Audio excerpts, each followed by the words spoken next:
myself again. But it's the only...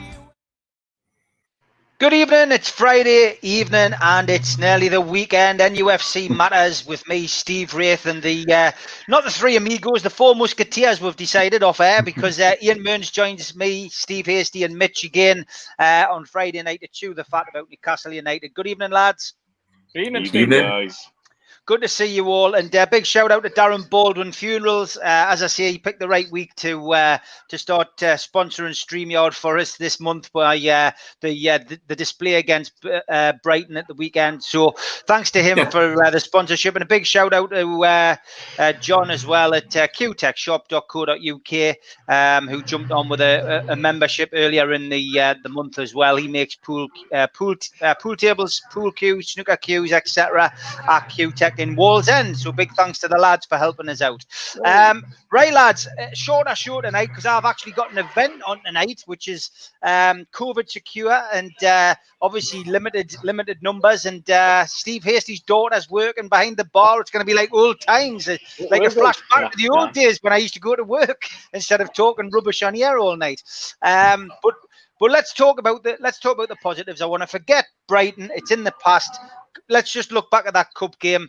7-0, Steve Hasty. We knew it was a Carabao Cup game. We knew it was against a team a couple of divisions below. But God, when you look at social media, people were still, abusing Joelinton. People were, saying, well, it's only a NUFC team in the cup. Look, man, we won 7-0. You just enjoy that, don't you, Steve? Oh yeah, absolutely. I'm 5-0 at half time. The interesting thing was the changes that he made, but then the positivity that came out of those changes, with players actually showing, even though it wasn't the squad that played or the team that played on Sunday, those lads actually came to the fore and actually put a performance in, individually and collectively. So from that perspective, yes, absolutely, Steve. We're into the next round of the cup. Game on Wednesday night, TV, 5:30. Can't go wrong, can you? No, you can't. Mitch, I would have been happy if it had been 5-5. It would have been a good look home, and I used to watch Cracker Jack at that time. But yeah, good old days. Newcastle progressing into the cup, 7-0 win. Joelinton scores 2 goals. Jacob Murphy, the forgotten man, plays well. It was a good night, wasn't it? Being a Newcastle fan, despite the opposition, despite the fact it's a League Cup, which nobody really cares about. You can only beat those put in front of you, and there was something about the way they went about it that really impressed me in terms of ruthlessness. There was no sitting back. There was no backing off once they went 1 up early. We've seen Steve Bruce's teams go 1 up early against lower league opposition before and then disappear inside their shell. These guys just kept going. There was no stopping them. You can talk about them getting a man sent off, but they were already 4-0 down by then. Yeah. And that's ruthless. And that's what we should be in the cup.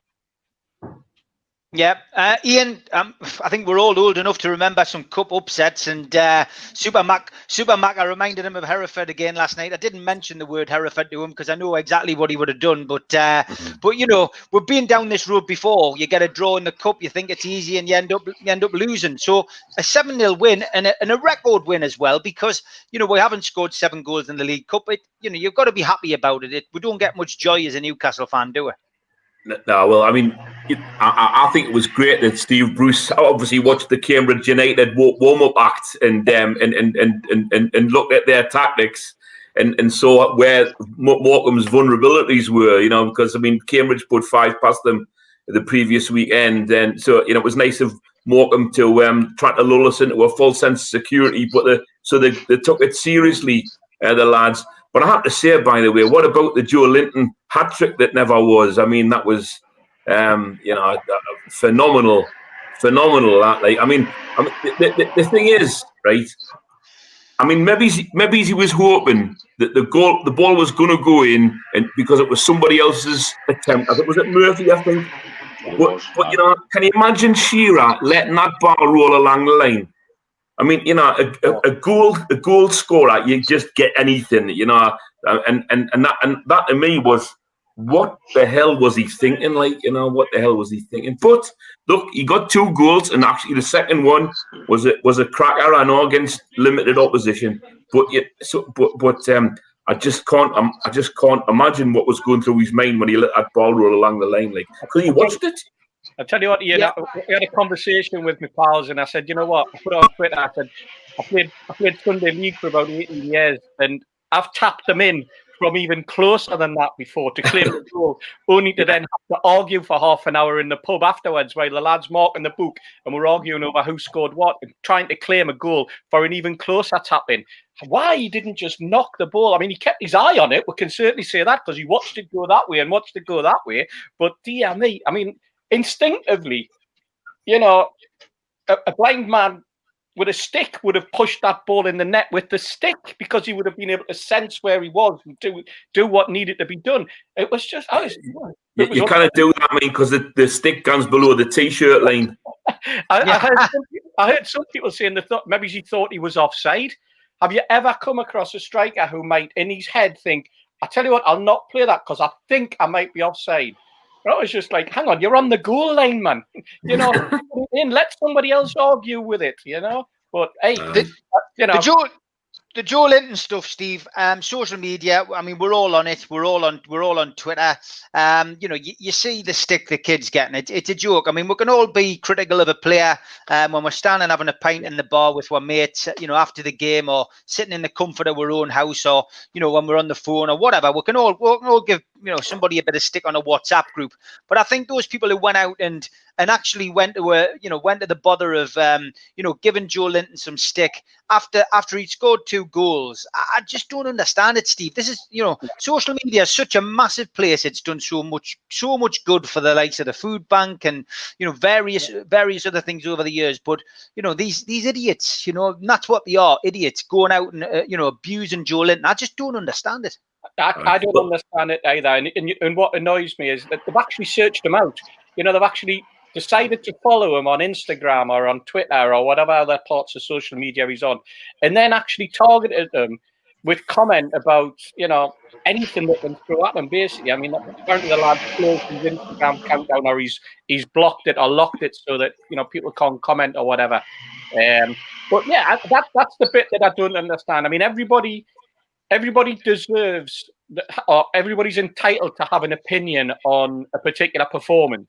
The way that somebody's playing, what we've paid our money for to see on the pitch. But when it comes to actually personal insults in the manner that it takes place, way off the pitch, in social media, in midweek or whatever, it's ridiculous. People need to start looking at themselves and growing up. Quite frankly, there's some people out there really do need to grow up, because some grown men doing it. It's not just young kids. This is atrocious at times, quite frankly. Yeah, it is. Well, I've defended him, Steve. I've defended him, and because as you remember the conversation we've had, I think there might be a footballer in there somewhere. But I thought, look, he scored a tap in and a really quite good goal. Yeah. So what do people want? I mean, I just don't understand it. Look, the lad is. I hope he's trying his best. He might come good. I just don't know. I just don't know. But I tell you what, I'm saying on the chat there about the number of chances under so many different managers that Shola had. By comparison, and I think give the lad a break, and I tell you what, I just hope he keeps on scoring, and I think the Newport County game will be really interesting. I really think, because I think they're probably a notch above the likes of Morecambe and that, so we'll see. Yeah, Mitch, I mean, it's just one of those things. We have to accept it's part and parcel of social media. I mean, I've been critical of Joelinton, but I certainly wouldn't be attacking him on social media and, abusing him to the point where he has to turn his own comments off. It's not a good thing, is it? It's the age-old keyboard warrior thing, man. Would any of these guys actually go up to somebody and say these things to their face? Yeah. And I don't think they would. And that's the buffer that social media seems to give people sometimes for them to say quite outrageous things that I don't think they would dare express in person to someone. But there's this almost security blanket and at times of anonymity if somebody's using not using their real name. on comments as well, you know, and it's quite pathetic. We've all had bits and bobs in my time, and it's water off the duck's back for us.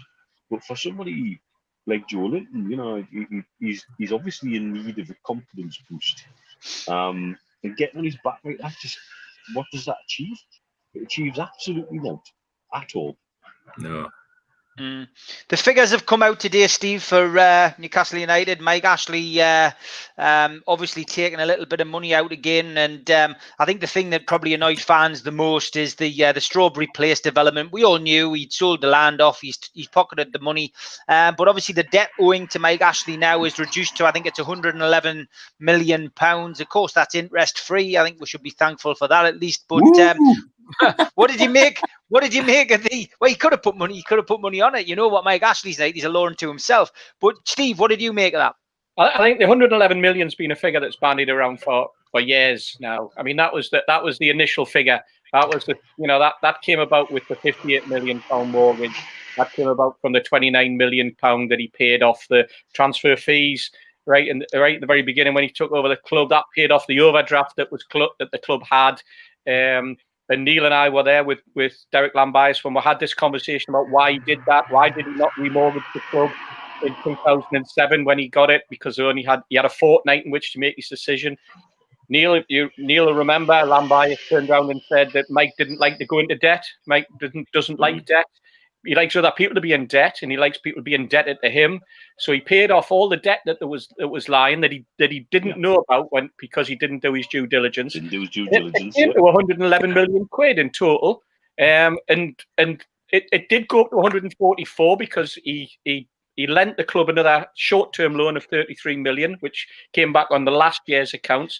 So that 111 million is this historic figure that he said would always remain with the club.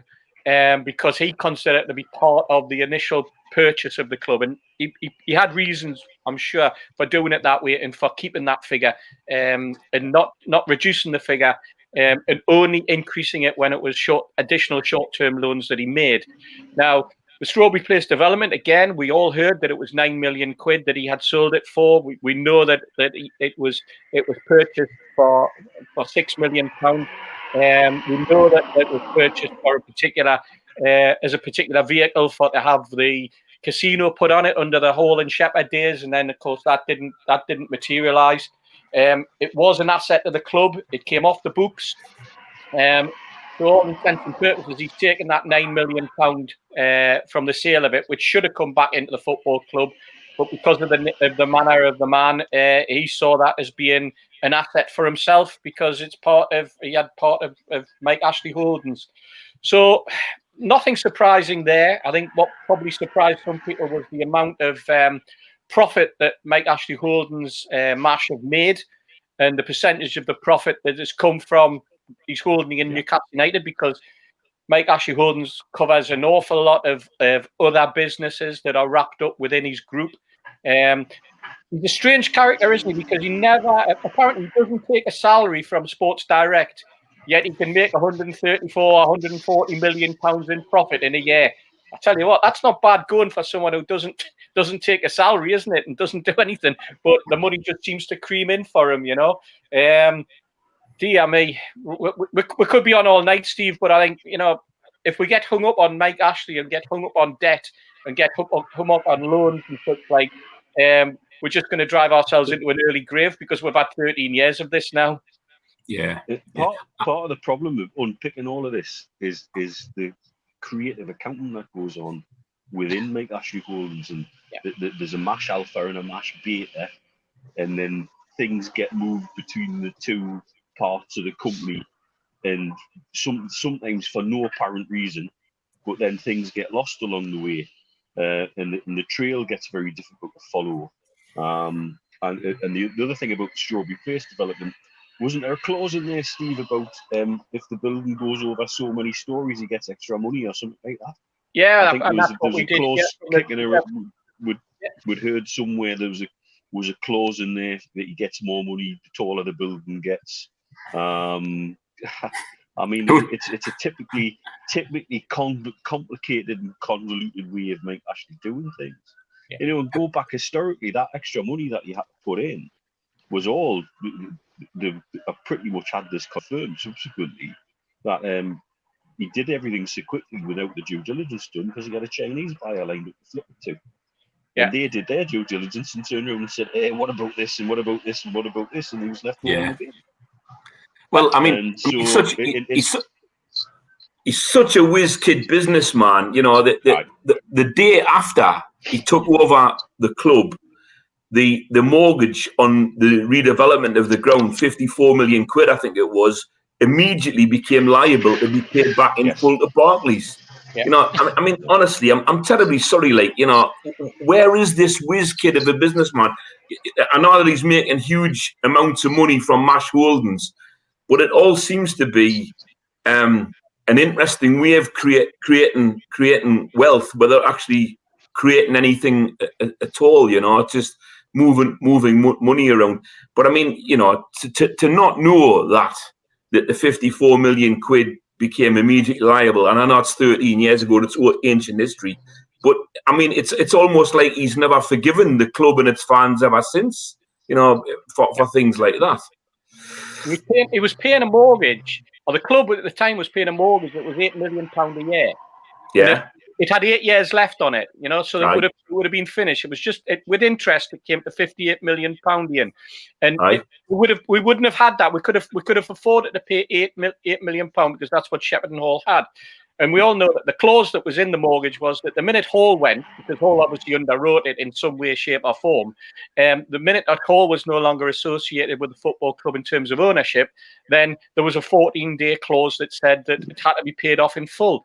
Now, there was nothing to stop Ashley at the time remortgaging the football club. No. It would have snapped the hands off. This bloke had just made over £1 billion in the flotation of Sports Direct, but he chose not to do it.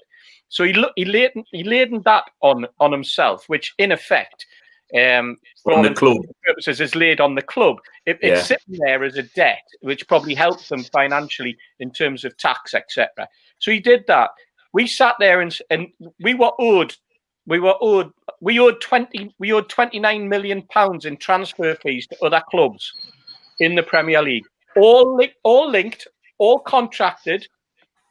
You know, paying 3 million here and 2 million there. Or what, I can't even remember who the players were, but it amounted to 29 million that may have had 2, 3, or 4 years that you would have drip fed that to them as part of the deal.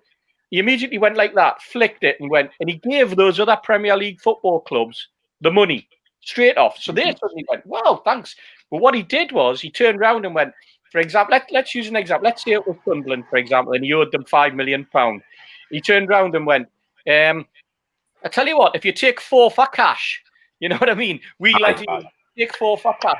So the 29 became, when he did that all the way through, that probably became something like 24, 25 that he forked out. But the 29 still sitting there as a debt. Then the overdraft was sitting there. And we all know that if you remember at the time back in 2005, 2006, I mean, we weren't buying footballers. You know, I think was it 2004, 2005? We only got Boyer. We only got Boyer as a free transfer that particular season.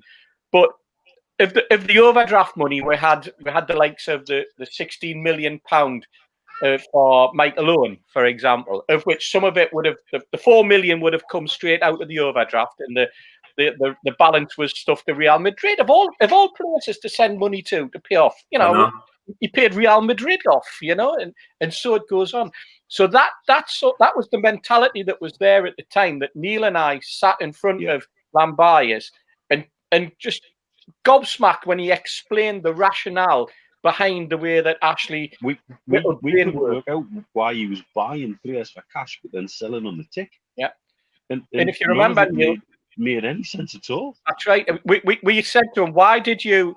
So the exact words were, I think, along the lines of, so what you're telling us is that you've just sold probably at the time the best goalkeeper in Britain, Shea Given, to Manchester City for £7.5 million, and you've given them terms.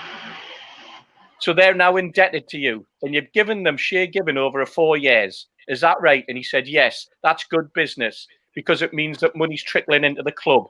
And went, but they're the richest club in the world. They've just been declared the richest club in the world. They're your competitor.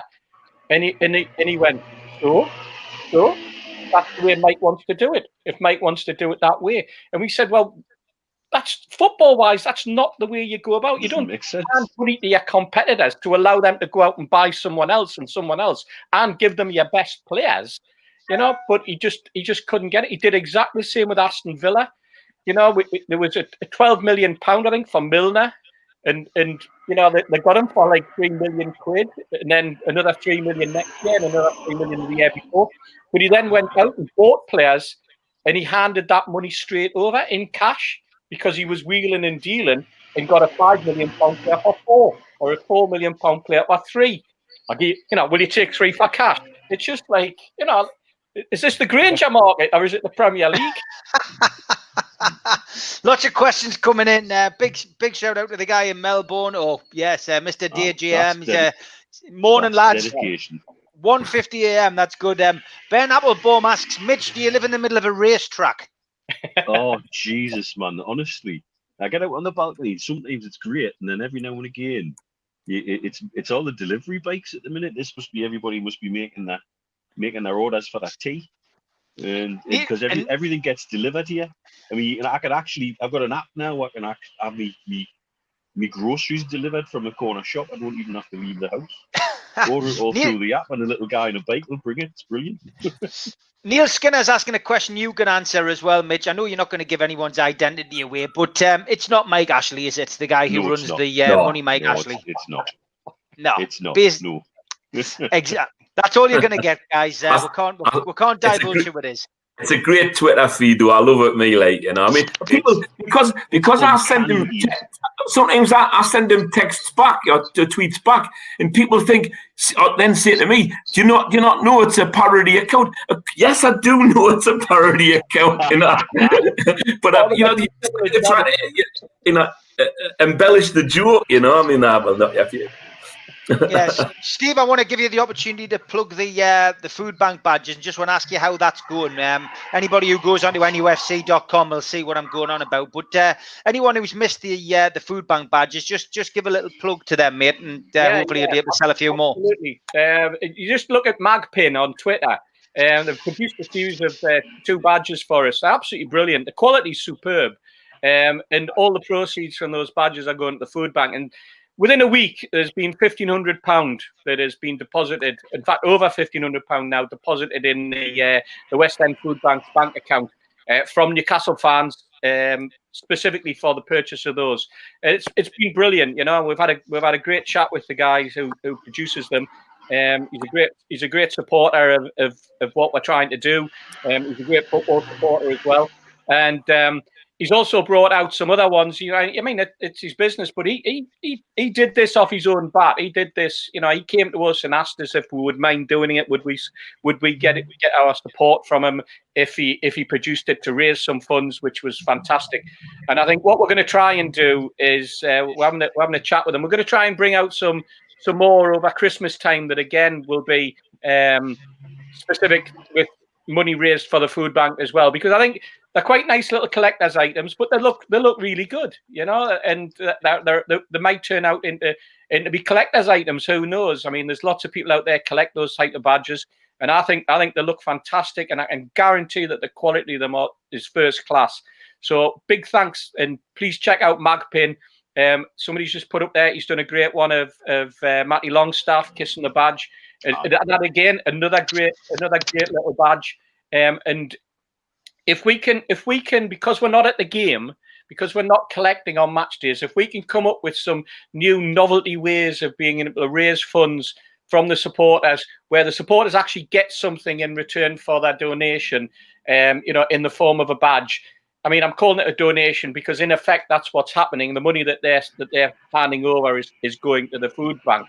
But if we've got something that we can physically buy and the profit's going that way, and we've got something to show for it, again, I think that's a massive, massive positive. And it's showing to us that there are still an awful lot of people out there among our fan base who really, really have the community at heart. They still have the football club at heart, but they also have that community at heart, and they're seeing during this particular problem time for everybody, because there's an awful lot more people will be suffering in the weeks and months to come. as furlough money disappears, as the government brings out new schemes, as companies and businesses are, trying their best to keep people in employment, but may not as we head up to Christmas. So any little thing that we can do where people who can support us with a donation or with a purchase of some description can only be a good thing. And I thank everybody who donated by purchasing one of those badges, because that over £1,500 now goes an awful long way for friends, colleagues, people within our community who may need the support of the food bank in the weeks and months to come. Adam Beckett as well said, Steve, NUFC needs to be a community club again. I know Adam is running for the Supporters Trust this year. The elections close very, very shortly, and it's going to be interesting because obviously a lot of people talk a good game, but not many people put themselves forward. I think this is the problem that we've had with the Trust in occasions. It's the same old faces. Be nice to see Adam get in. So if anybody watching the show, we're going to make a bit of a campaign for Adam and hopefully be able to push him forward. I know he's putting his application in, but Neil, what's your take on the election process? They've got Chris Woff, the journalist, is an independent involved this time. Good idea. Good call. Absolute good call. You need somebody who is equally passionate about the club and equally passionate about the cause of the trust to stand in there as an independent arbiter for the election period. I think it makes perfect sense. He's a good choice. What advice would you give to Adam? Be you. Just be you. Stand up and be. Don't pretend to be something. Don't. You've said it already. There's a lot of people talk a good game. There's very few people actually just get up and do it. And so do it and be you. Be true to yourself. Because people see through the bullshit. They're far more astute. Ian would probably say the same in politics. People see through it. Ian, you're an MP. See through it. You're used to running elections. If any man can give Adam some good advice, it would be you. So, what would you say to Adam, who's putting himself forward? Well, my attitude is tell people what you think. Tell people what you think. And sometimes bite your lip before you actually say it, because sometimes how you say things is as important as what you actually say. And quite often how you say things can be misconstrued by those who deliberately want to see that. So just have a think about what you're going to say, but tell them what you think. And I think just be honest, because I think people actually really do appreciate honesty, openness, transparency. And make yourself accountable. If people want to ask you about what's going on the trust board, tell them. Yeah, okay, good advice. Plenty of stuff coming in about the badges, Steve, before I ask you about the trust. Somebody's saying, how can they get them shipped to Canada? I presume it's just as easy as America. And Adam said his were shipped to the US within 24 hours. So, exactly. Any advice? Exactly the same. Just go on, place your order online, and the lad will make the arrangements for it to be dropped in the post in the normal way. I know that the Canadian post can be a little bit slower than the American post, for example, but they will get there. If he's worried or he has a problem, just drop me a message at Old Titonian on Twitter, and I'll make sure that everything goes as smoothly as we can. If somebody else is going to do a Joelinton one, who knows? Maybe that's the Christmas box that we're all looking for. Yeah, that was Tom. Maybe if he scores a few more goals in the Premier League, maybe we'll all be screaming for Joelinton badges by Christmas. I saw Tom earlier eating a McDonald's in the big market. I told him he wants to watch eating them things. Like I said, one a week, that's all. Is there a link to get the badge? Says Paul. Yeah, somebody asked as well there about the Grainger Market. You can still the little store that we had in the Grainger Market's not open at the moment. But what you can do is you can drop produce off in donations at the Grainger Market, still at the office at the Grainger Market. And if my memory serves me right, at one point they were also taking them in at the warehouse, but I couldn't guarantee that that's still the case. But certainly the office at the Grainger Market, in the corner up by Scorpio Shoes, I think it is. They were taking the donations on our behalf and giving Bill a call and letting Bill know that there was a box of produce there that needed to be collected. But again, if somebody wants to make a specific donation and is looking, again, just drop either myself or Bill Corcoran a DM on Twitter, and we'll make arrangements for if they have some donations to be collected, or find a nice place where they could drop them off. Okay, mate. Steve, what's your big thanks to Belly for becoming a new member, Belly81. Thank you, mate. What's your advice to Adam running for the election? I think exactly the same as Neil and Ian have said. Be honest with yourself and be honest with the membership, and know your stuff. Know what needs to be done. Come up with some good ideas. Listen to some of the guys who are already there. Take advice. But be your own person. There are some decent lads in the trust. Thomas Concannon, who does some fantastic work with the FSA, he's on the board. Thomas has been very, very, very, very active in the Project Return, along with myself. So I know the hard work and the graft that Thomas puts in. So there's one example straight away of someone on the board that Adam would certainly benefit from having conversations with, even if it's just conversations about trips away, Newcastle United, talk about football again. Let's get back to talking about football. But yeah, you've just got to, you've got to be prepared to sometimes put the yards in.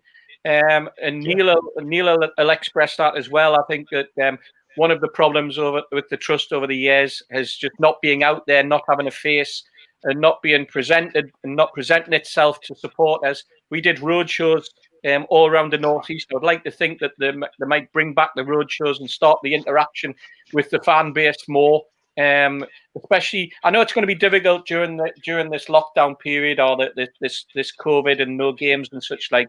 But you've got to listen to the supporters. You've got to react. And I think one of the problems that the trust has is we've got such a big fan base and they have such a big membership that it's very, very difficult for them to collate and to come up with a unified voice, because there will always be someone who doesn't agree with what they're saying or the actions that are going to be taken. That's where it becomes difficult to manage, and that's where it takes strong people and strong leadership.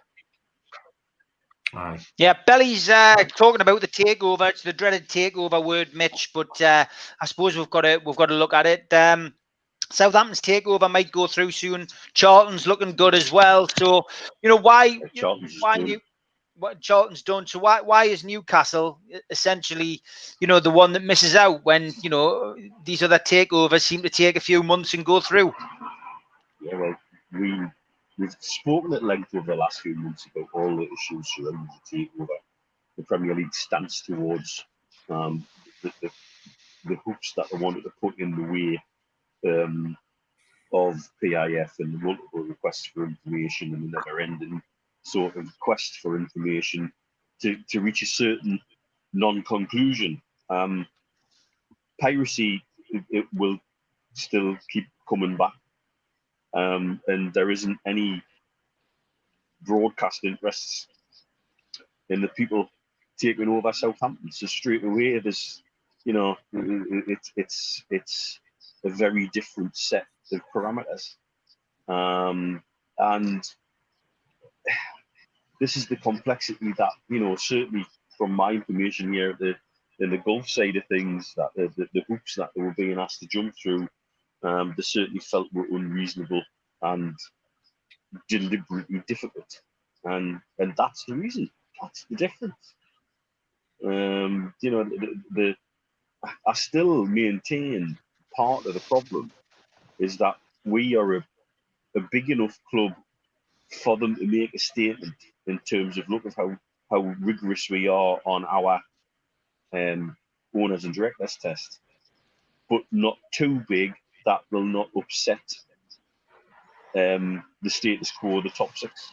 So it suits them in that respect. I'm not one for conspiracy theories, but there's just too many odd things that are still left over from the whole takeover situation that we've had. That is, it's certainly now, as you see Burnley happening and Southampton happening, it leaves a bit of taste. Yep, no, it does. Ian, it's it's one of those things, isn't it? We've just got to accept it that the takeover is on the back burner for whatever reason. Got to concentrate on the football and hope we keep getting the results that maintain our position in the Premier League, and we might even get a run to Wembley in the League Cup if we're lucky with the draw a little bit more. But yeah, I mean, it is frustrating when you see other clubs getting taken over, isn't it?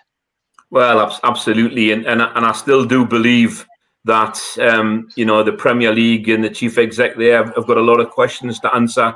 I'm terribly sorry. Despite all the protestations to the contrary, the 17-week program that it took for us to get to a situation where a potential purchaser has to withdraw or put on hold their bid, I just think is totally unacceptable. And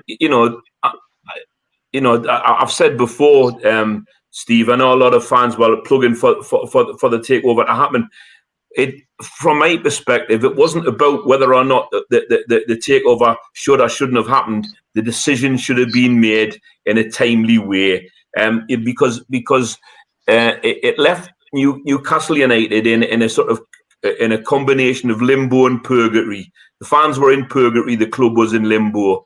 And it was just outrageous, the way in which the Premier League dealt with that.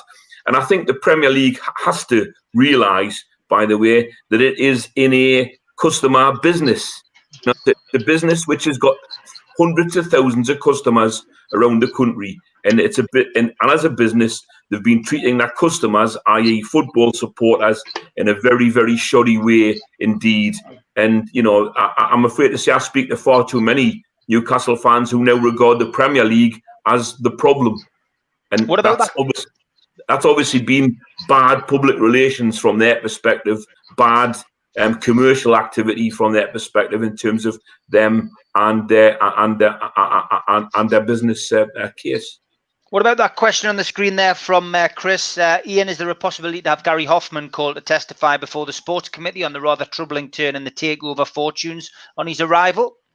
Well, quite possibly, quite possibly. I think I'll certainly be talking to the chairman of the select committee about that and about what's happening. Interestingly, by the way, as well, there's a backbench business committee debate a week on Thursday, which is about DCMS support for sport as well. So I think that'll be interesting in terms of sustaining the game and all the rest of it. So there's a few things which are in the parliamentary pipeline there. Yeah, Alex G, thank you for becoming a member, mate. Much appreciated. If you want to do that, just click join. Do you think the court case involving FIFA, UEFA, and PSG owner will have an impact on the Saudi Newcastle takeover, Steve Hasty? Probably not. Probably not. I think it's a sideshow. I don't think it has anything directly to do with Newcastle. We're all interested in it. Nobody else seems to be interested in it. Sky aren't interested. BBC aren't interested. Newcastle fans seem to be interested in it. But I'm hearing snippets that are coming out of the court case only from mainly fans in the Arab region who are following it through Arab newspapers and Arab TV. It's interesting. I think the last little piece I saw today was that we all know the story, alleged allegation that a villa was bought for somebody and a villa was handed over to someone for their use and then it was transferred. I think the defence that came out today in the court was that it was just something between friends. On the strength of that, I'm expecting at least a little villa from you guys in Holy Island or somewhere like that, or at least it was used for a fortnight during the summer holidays next year. That's the least you three could do for me, But you know what I mean? That's the sort of oh, don't worry about it. It was nothing, all that type of thing, Absolutely crazy. Going back to what you said before, Steve, it was interesting. You're talking about the USA and the buyers for Southampton and the buyers for Burnley. I don't know whether you've noticed, but there seems to be all of a sudden a massive interest from the West. There's a massive interest from America in the Premier League. Are they being encouraged to come in? Because obviously there's been a lot of friendships broken and a lot of friendships lost over in the East. a lot of friendships in China that seems to be going down the pan. Asia that seems to be going down the pan. I noticed that the Premier League today, for example, or yesterday, had to suddenly announce that, especially after the lockdowns that were brought in here, they hadn't realised that a game with an 8:15 kickoff would finish 20 minutes after they've been kicked out of the pub when we go there to watch it. You know, stuff like that, and that shows you the sort of, you know, the mindset of the Premier League. I've got a friend who I speak to fairly regularly over in Hong Kong, and he's getting up at 3 o'clock in the morning to watch games. You know, we don't realise what some fans have to put up with. We've got a colleague there, a friend who's, you know, watching the programme at 1:30 in the morning in Australia. You know, so you know, you're getting up. These guys are staying up to watch games. So there's a push towards the West now. You know, both Burnley and Southampton are American buyers. What worries me about American buyers, to be perfectly honest, is that they have this franchise mentality. And I don't think it fits. Neil might feel differently. I'm not too sure, but I don't think it fits into the games. You know, the way that the game is run in the UK. But I can see the time when it would suit them to have, and we've mentioned it before, a European Super League or the Premier League suddenly, especially with what we're hearing at the moment with the Premier League actually putting out that they don't want relegation and promotion. Is that the start of a franchise? Is that the start of the top 20? You know, is this the NFL by other means? And is it franchises? And is it the Premier League bringing all the money back in and dishing it out evenly? Or as evenly as you can among the members? Because that's the way that the franchise operate. And then you don't buy the football club, you buy the franchise, as it happens with the NFL and the baseball, etc. Yeah, big thanks to Craig Richards for becoming a member. Neil, go on, over to you, mate. No, the bottom line is the top leagues and UEFA are terrified of the clubs breaking away and forming the Super League. And that's fact. And they're getting to the point where the clubs could become franchise-like the way it is in the States. There's certainly no doubt about that. It's a very different way of supporting as well for the supporters, and it's, I think the way everything's going at the moment, the game's on a precipice. We were talking about this before we came on, about, you know, the statement from the Football League that basically said all the Football League's clubs who are, I think this is the 70 odd Football League clubs are losing collectively 25 million a month. And that's not sustainable, and we're going to see clubs go. And the EFL have made a statement this week that basically says the government better step in and help, because yous are all knackered, and they're not going to do anything about it. They're just going to watch it happen, you know. And we were, you know, mentioning further down the tree, somebody like Blythe potentially being only 2 or 3 weeks away from being in severe financial distress. And this is the impact that's coming on the game. And so the top flight are terrified that the clubs who have the money breaking away and saying, well, sod this, we're going it alone. We've got the money to do it. They're certainly, you know, if you look at, say, the top 10 richest clubs in England are pretty much franchises now anyway, really. Yeah. And so where does that potentially end? And it boils down to one thing: money and self-interest. Ian, Spenny Mag's asking if you're shopping for a new fridge for Boris. No, I've got to keep an eye on the email even while I'm doing this, Steve. I'm afraid. I'm terribly sorry. No, don't worry about that, mate. It's just there's a couple of comments coming up. That's 5, you see. Exactly. Yeah, it's an early start. It's my fault, lad. It's my fault. No. It's all right. Oh, sorry, I've got it. Oh, yeah. Don't worry, mate. I need a drink now. Get it out of Boris's fridge. Yeah, I mean, this whole thing with, the court case, we're all watching it, but I mean, it's got no media coverage here, and it's a little bit strange, isn't it? But I don't really think it's got anything to do really with our takeover. And like Steve said right at the top there, it's a sideshow, really, isn't it? It's a little sideshow. It's more column inches that are being generated by the media to keep the takeover story going. Well, the thing that worries me is that the big media organisations, I think they'll probably know an awful lot more about this than they're letting on. And I've got a funny feeling that they also know that the sort of malpractice which has been alleged within this court case is probably quite widespread in the game. And the trouble is, you see, when your income and your revenue depends on people paying subscriptions to watch a product, what you don't want to see is that product and its value undermined by basically sleaze. So I think there's an element of conflicts of interest going on here, and let's not make no bones about it. There's an awful lot of money floating around in the game, and Steve, if you want a Villa, mate, I think the best I can do, I've got some old away game tickets from Villa Park, which I'm sure I can let you have the stubs of, but that's about as far as I can go. Or maybe it's a bottle of pop. A tent. You can get a tent on Holy Island Beach that I can only stay there until the tide comes back in.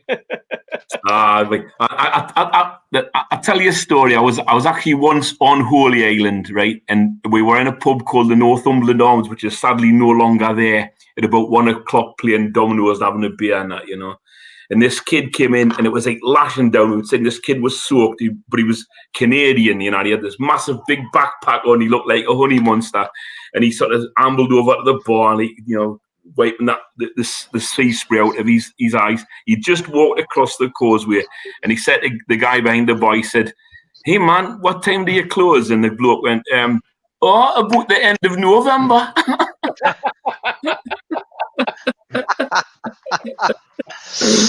Classic.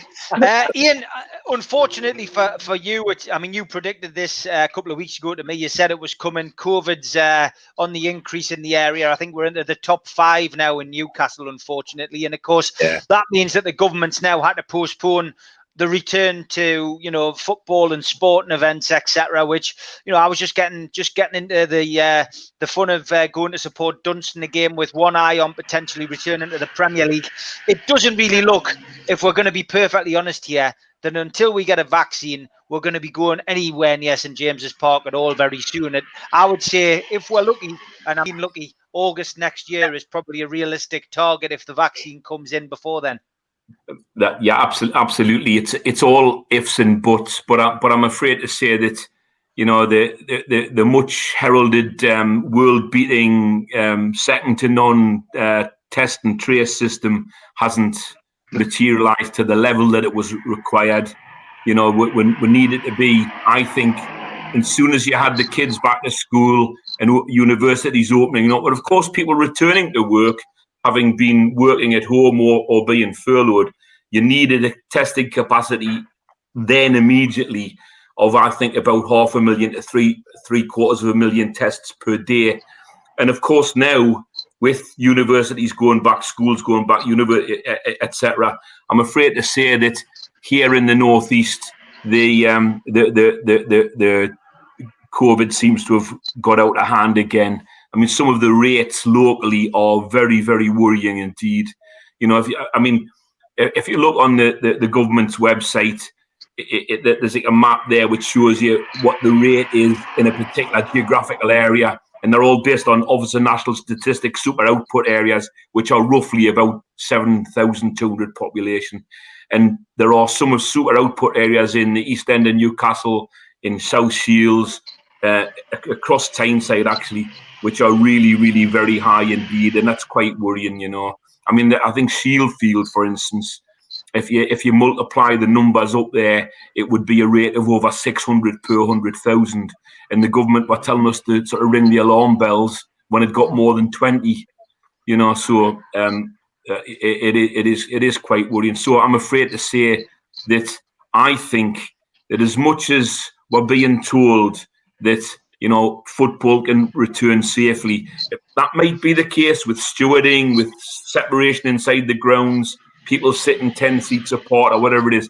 But the trouble is, it's people getting there, coming away, doing all of that. You know, it's the risks involved in just people intermingling. You know, I'm terribly sorry, but that is what happens in a pandemic. A virus passes from person to person. I mean, the thing that I'm kind of concerned about is Matt Hancock was on the TV yesterday trailblazing this fantastic new app they've got. And, you know, the app will tell you if you've been within a few meters of somebody who's tested positive. It won't tell you where it was that you were next to them, but it will tell you if you've been near to somebody who's tested positive just because of the Bluetooth. Well, I'm just thinking with people that live in flats or people that live in Tyneside flats and there's people all around them. You know, you can be within a couple of meters of somebody and never actually see them because they're through the next wall, but Bluetooth will actually pick up their signal. You know, and I'm just wondering how that works, how it's going to actually pan out. Somebody might be an expert on the technicalities of that, but I think there's a real danger we could get a whole range of false positives coming from that. We've had an app like that here in the UAE for months. Aye. And it works really very well. Does it? It works really very well. Aye. And it's what that base and a lot of the they're now able to identify hotspots quicker. Right. So unfortunately, Neil, that's what we couldn't do. You know, we've been getting information. I'm saying we because I still think about myself as regards to the local authority. I was a councillor for 27 years, but I mean the local authority have been getting the fact that somebody's tested positive in a particular postcode, but no more information than that. So I mean, a postcode could be like 70 addresses. Yeah. You know. Yeah. I think what you have to say, Neil, as well, is that with that app also came a very, very strong action on non-conformity. If you stepped out of line in the UAE, you got hammered. I mean, from 8 o'clock at night, you had drones flying around your building, making sure that you didn't step out. Every apartment block had a security guard placed at them that made sure that you didn't step out of the building. If you stepped out of that building and you were caught, you just didn't get sent back in. You got a £10,000 fine, and that all of those type of things together have been able to. And I know it sounds ridiculous, but and Neil, Ian will go, "Wow, Steve, what you're talking about here?" But this is where, like, sort of the draconian manner in which the UAE have gone about making sure that they've been able to hammer it.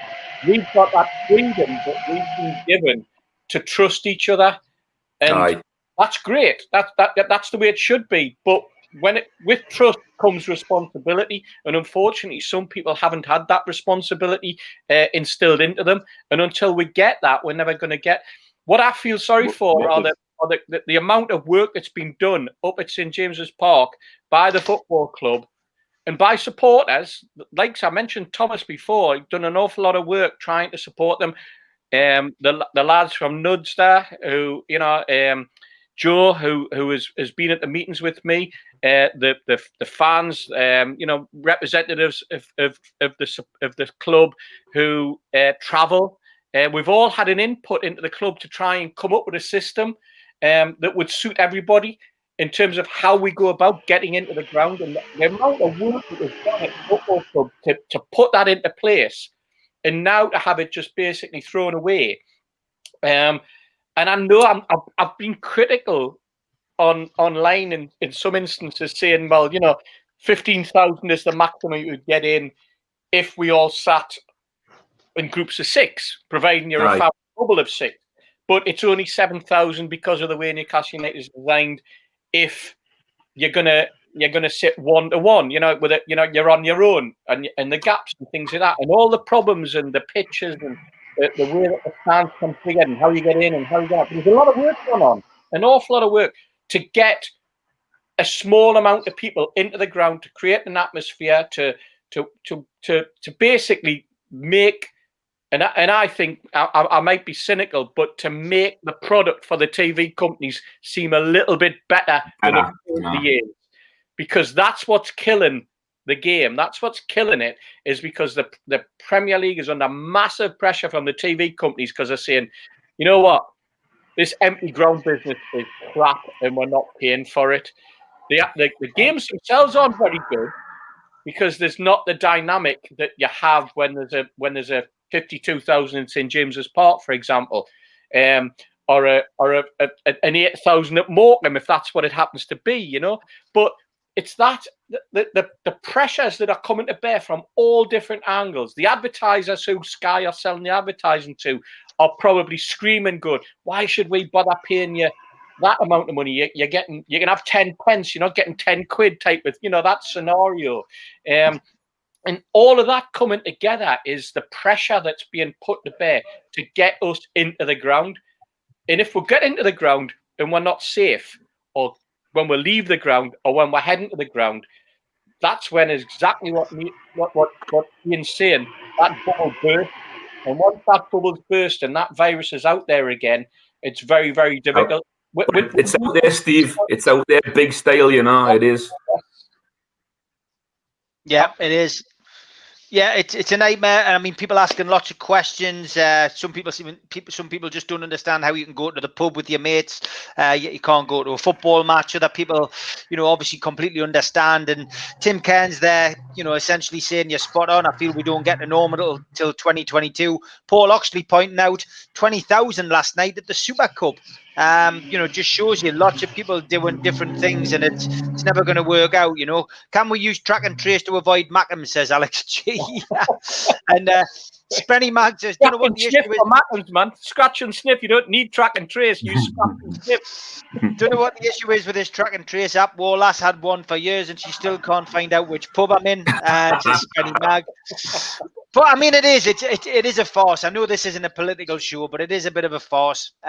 You know, some people don't have mobile phones. Some people don't have smartphones. You know, surely, and again, it kicks up a completely new debate. Some kind of COVID ID card, maybe that's the only way. But, you know, you're going to go round and round in circles. And the longer you debate this and get things sorted out, the longer it takes to come to some kind of agreement, which, of course, we know will never happen. And COVID just gets bigger and bigger, Ian. I think part of the problem we've got, though, is, you know, we had an announcement from the Prime Minister on Tuesday about new national rules. But the new national rules don't actually go as far as the rules that we've got locally here in Northumberland, Durham and Tyne and Wear. So the rule of six doesn't exist here in the Northeast.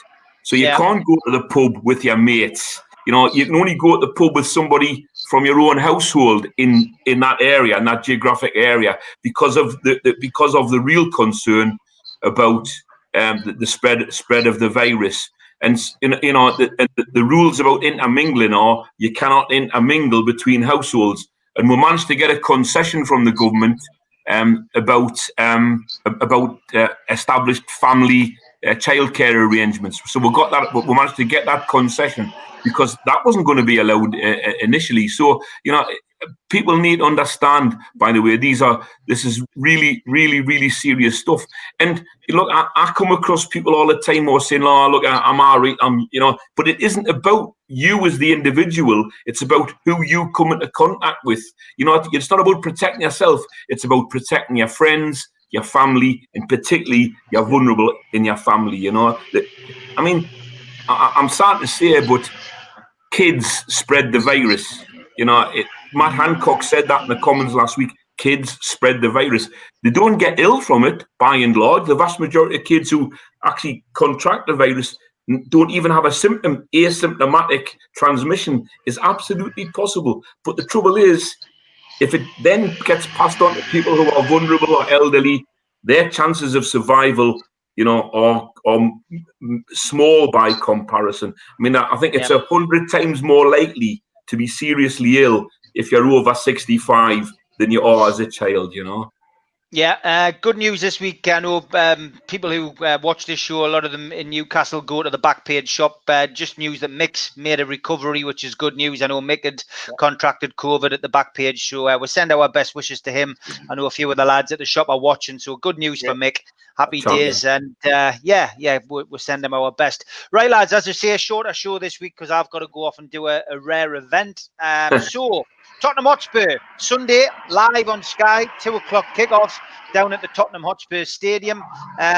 Obviously, our opening day success at West Ham, was then, followed by a dim performance against Brighton. So we've seen the Jekyll and we've seen the Hyde. Team news, Martin Dubravka and Dwight Gale remain on the sidelines, of course. Jamal Lewis and Alan St-Maximin are both doubtful. Jamal, obviously, with a bad eye injury. Alan St-Maximin still feeling the ankle. Matty Longstaff, Fabian Shaw, Paul Dummett don't appear to be in contention at all for recalls, while Kieran Clark picked up an injury during the win over Morecambe. So, obviously, decisions to make before the game, Steve, for Steve Bruce, as always. Probably not more so than what he's going to do up front. Is he going to go back to playing one up front and play a more defensive lineup? Is he going to dare to risk Andy Carroll again alongside Wilson against Tottenham and hope that last week was just a one-off? Or is he going to bring in the Joelinton, who seems to have discovered the golden touch, albeit against Morecambe, and give him a chance up alongside Wilson? Steve, what's your take on it, mate? I'm not too sure, Steve, to be perfectly honest, because I think he's going to, judging by the comments that he made today about mistakes that he's made in the past about lineups and chopping and changing, is he looking at which Tottenham is he looking at? Is he looking at any Tottenham, first of all? But which Tottenham is he actually looking at? Is he looking at the Tottenham that absolutely, smashed Southampton in the second half last week? Or is he talking about the Southampton, the Tottenham that got hammered at home and played off the park, actually, if the truth be known, by Everton? And they talk about a hot shot, talk about a hot streak. That was Son last week, wasn't it? Literally everything that he did ended up in the back of the net. So how is he going to combat that? How is he going to be looking at Tottenham and thinking this is the Tottenham that played last night in the Europa Cup? I'm not too sure. I'm never too sure about going horses for courses, to be perfectly honest. But I know how important it is that you do your homework on the opposition. And if I do have a concern of whether or not tactically Bruce has it in him to be able to pick a team that can win a game or get a performance out of a team with a result that even it's a point, or whether or not, as we saw against Brighton, where he picked the team based on what he saw the week before in that performance, but took no notice of the opposition, or it appeared to take no notice. I know we got a penalty after 4 minutes, and then next thing you know, you're 3-0 down after 7. It makes it very, very difficult to come back. But that lack of a plan B was the big convo, wasn't it, last week that we had after that match? Where's his plan B? I'm hoping that he's looking at Tottenham, and I'm hoping that he's got a system that he thinks can combat the likes of Son, can put pressure on their back four, and also nullify. If you're not nullifying Son, you've got to remember you've got to nullify Harry Kane. So it's going to be an interesting game. I don't know which way it's going to go, to be perfectly honest, Steve. No, Joe, go on, Ian. What's your take on it then? But my take is, I'm afraid to say, I got myself for the first time in ages after the West Ham game into a frame of mind where I started to be a little bit optimistic, and then I was brought back down to earth by that just awful game that we had against Brighton. I just thought we were just simply dreadful. I couldn't think of a positive coming out of that game whatsoever. So I'm back to me normal, and that is my recipe for every game is expect nothing, anything we get as a bonus. So that's where my head's at as regards the tune at the minute. You never know. Look, we went there last season and we got a result early on. And who scored the goal? Joelinton, exactly. So you just don't know. And of course, the thing is, you've only got to look at the results to see that home advantage means an out in empty grounds, I think. No, I think you're right, 100%. And I think that gives us a massive opportunity tomorrow. And I think, as I say, Newcastle under Bruce has been a bit Jekyll and Hyde. We've won games we didn't think would win, didn't think we had a cat and hell's chance of winning. And then we've turned up against teams where we should be hammering them. And then we've ended up coming off 3-4-0, 5-0 losers. So, Bruce, I think we've got Bruce a is great nothing but tomorrow, Steve, but if Sunday, I'm not so sure. Never say never. Never say never. I think Spurs see us as a bit of a bogey team. Mitch, your views on the game. What do you think he's going to do up front? Is he going to go for Wilson up top on his own and go more defensive, or do you think he's going to stick with his two up front and he's got a decision to make between Carroll and Joelinton?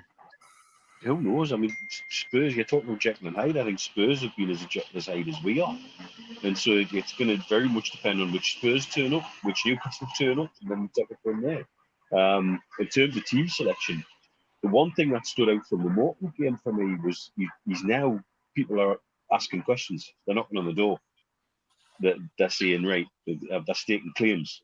And that's what these cup games should be like. And you look at this, that Jacob Murphy's not the one that we sent out on loan. That year on loan has obviously done something for him. And it's like, good God, we're actually doing proper football things as a proper football club. So I think there's people certainly are going to be knocking on Bruce's door saying, hey, I've stated a claim for this team here, or there should be. I just have a sneaking feeling he's going to revert to 5 at the back for some reason, and I've got no basis in that other than what's the most random thing he could do, because I kind of predict how Bruce is going to go with something, because you can't.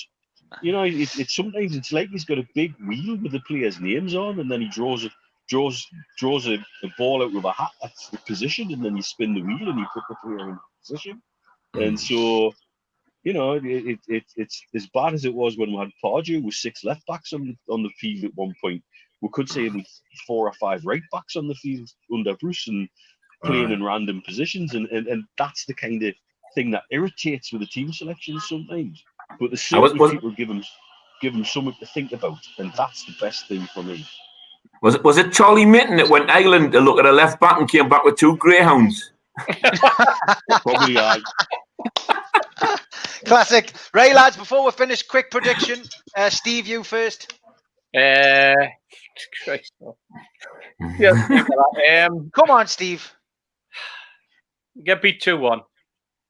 Okay, we get beat 2-1. Mitch? Draw. 1-1? 0-0? One's a piece. One's a piece. Ian? Something nil, I'm afraid. I think Newcastle's going to get beat. Okay, my bet tomorrow, lads, is could have been nil. Could have been nil. Newcastle. Now, get yourself to the bookies. Get yourself online. Not that I'm encouraging people to bet. So if you've got an online account and you fancy a little bit of a dabble, but don't blame me if it doesn't come in. 1-0 win. Joelinton is 50-1. So get it on. You heard it here first. That'll pay for Ian's curry that he's making tonight. I think I might ditch this event and head round to yours, Ian. Socially distanced. Stick it in the garden. Stick it on the table in the garden for us. Apologies to everybody. We're having an early start and B, an early finish. I've got an event tonight, which, as I say, is socially distant, which I've got to get to. Big thanks to Darren Baldwin. Managed to get that up for you, Darren. It's got your phone number on. And Darren Baldwin Funerals kindly sponsored us this month, paid for the StreamYard feed. So thanks very much for that, mate. And big shout out to Q-Tech as well. We'll have back to normal 2-hour show next week. Lee Clark tomorrow, 1 till 2. Lee's welcome return to the show. We'll be talking about his son, Bobby, who's been making a few headlines. But for now, Steve Hasty, Neil Mitchell and Ian Mearns, thanks very much for joining us. See you. Quick one, if you don't mind, Steve. Quick one, if you don't mind. I'll be on with Al Walid later on. We're doing a special with me and Stu. So if anybody wants to hear a bit more, might have chat later on. That's where we'll be. Follow the Geordie Dentist on Twitter. He'll have the link on there. Or Al Walid. He will be LW Newcastle. I'm sure you'll see it retweeted by me as well. Take care, lads. Magic. Speak to you next week. Great. Take care, guys. Take care, guys.